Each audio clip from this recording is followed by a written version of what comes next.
മധ്യപ്രദേശിലെ മൗഗഞ്ചിലുണ്ടായ സംഘർഷത്തിൽ ഒരു പോലീസ് എസ്ഐ അടക്കം 2 പേർ കൊല്ലപ്പെട്ടു.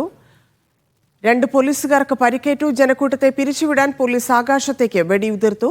കേസന്വേഷണത്തിന് പോയ പോലീസിനെയാണ് ആൾക്കൂട്ടം ആക്രമിച്ചത്. PR അരവിന്ദ് ചേരുന്നു. അരവിന്ദ്, എന്താണ് മൗഗഞ്ചിൽ നടന്നത്?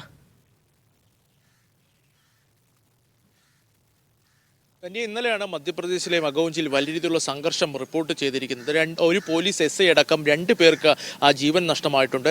അല്ലാതെ 2 പോലീസുകാർക്ക് കൂടി പരിക്കേറ്റിരിക്കുകയാണ്. പോലീസ് പറയുന്ന പ്രകാരം മഗൗഞ്ചിലെ ഗാദ്ര വില്ലേജിലാണ് ഈ സംഭവം നടക്കുന്നത്. ഈ ഗാദ്ര വില്ലേജിൽ പ്രധാനമായും ഗോത്ര വിഭാഗക്കാരാണ് കൂടുതലായിട്ടുള്ളത്. ഈ ഗോത്ര വിഭാഗത്തിൽപ്പെട്ട ചിലർ സണ്ണി ത്രിവേദി എന്നൊരു വ്യക്തിയെ തട്ടിക്കൊണ്ടു പോവുകയായിരുന്നു. തങ്ങളുടെ ഒരാളെ കൊലപ്പെടുത്തിയെന്ന് ആരോപിച്ചുകൊണ്ടായിരുന്നു ഈ സണ്ണി ത്രിവേദിയെ തട്ടിക്കൊണ്ടു പോകുന്നത്. തുടർന്ന് ഈ വാർത്തയറിഞ്ഞ പോലീസ് സംഘം അവിടേക്ക് എത്തുകയും ആ സമയത്ത് തന്നെ സണ്ണി ത്രിവേദിയെ ഈ സംഘം വധിച്ചിരുന്നു. പിന്നാലെ പോലീസ് ഈ സണ്ണി ത്രിവേദിയുള്ള സ്ഥലത്തേക്കുള്ള റൂം തുറന്ന് കയറുമ്പോൾ പോലീസിന് നേരെ വടിയും അതുപോലെ തന്നെ കല്ലുകളും ഉപയോഗിച്ചുകൊണ്ട് ഈ ഗോത്രവിഭാഗക്കാർ ആക്രമണം നടത്തുകയായിരുന്നു. ഇതിൽ ഗുരുതരമായി പരിക്കേറ്റ SI ആണ് ഇപ്പോൾ ആശുപത്രിയിൽ എത്തിക്കുന്ന സമയത്ത് മരണത്തിന് കീഴടങ്ങിയിരിക്കുന്നത്. ഇതുകൂടാതെ തന്നെ 2 പോലീസുകാർക്ക് ഗുരുതരമായി പരിക്കേറ്റിട്ടുണ്ട്. ഇവർ സമീപത്തെ ആശുപത്രിയിൽ ചികിത്സയിലാണെന്നും പോലീസ് വ്യക്തമാക്കിയിട്ടുണ്ട്. തുടർന്ന് വലിയ രീതിയിലുള്ള സംഘർഷം ഉണ്ടാകുകയും പോലീസ് ഇത്തരത്തിൽ വെടിയുതിർക്കുന്ന അടക്കം ഒരു സാഹചര്യത്തിലേക്ക് പോകുകയുണ്ടായി. എന്തായാലും 5 പേരെയാണ് ഈ അക്രമ സംഭവവുമായി ബന്ധപ്പെട്ട് ഇപ്പോൾ പോലീസ് അറസ്റ്റ് ചെയ്തിരിക്കുന്നത്. കൂടുതൽ അന്വേഷണം നടത്തുന്നുവെന്നും ഇതിന് പിന്നിലുള്ളവരെ ഉടൻ തന്നെ പിടികൂടുമെന്നുമാണ് വ്യക്തമാക്കിയിരിക്കുന്നത്. ധന്യ.